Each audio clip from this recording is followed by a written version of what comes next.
It allows us to grow green feed a lot further into the summer because we're tapping water from a considerably lower depth. We had a Corey Owens and James Cassidy, they're soil scientists, one from NRCS, one from OSU, came down and had a field day with a soil pit.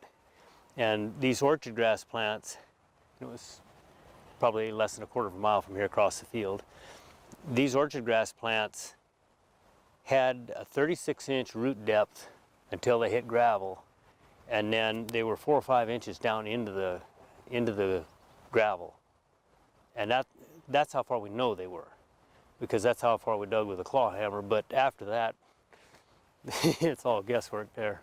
And the more carbon you have in the soil, the more water you'll hold. And with 36-inch roots, they're not as dense down at 36 inches as they are at the top, of course, but if you set stock graze and it's short, the bulk of your root mass will be in the first, certainly less than a foot. And when you have that sugar exudation from the plant roots to the mycorrhizal fungi, that occurs, the deeper it occurs, the longer term the carbon is that's placed down there, as I understand it from the internet. And one of the first ones to give us the idea that this was possible was Rick Haney and that burst test they had going. And I saw that on the internet and followed it, and then I was telling my partners about it, and one of my partners said, well, isn't that the guy from Temple, Texas that has the NRCS test going on the Upper Hill Ranch up here?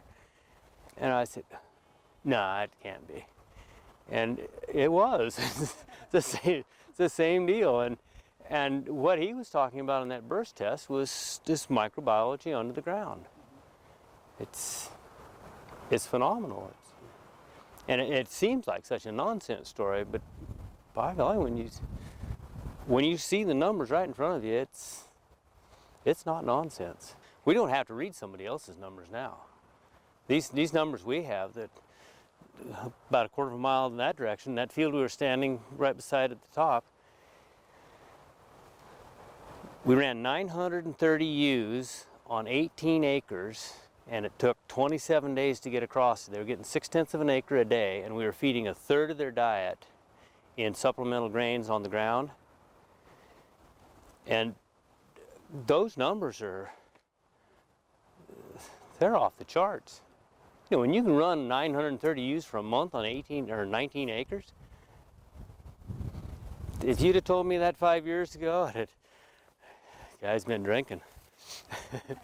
This whole deal here is, it's less inputs and an increase in production. Where else can you get that?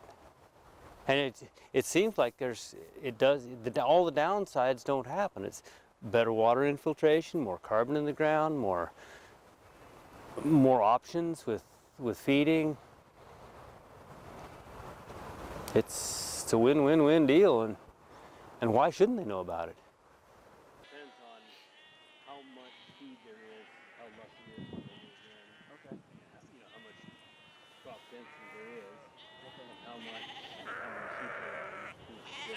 And the fence is what determines how big the field is, and if they got too much today, too much feed, then the next day you got to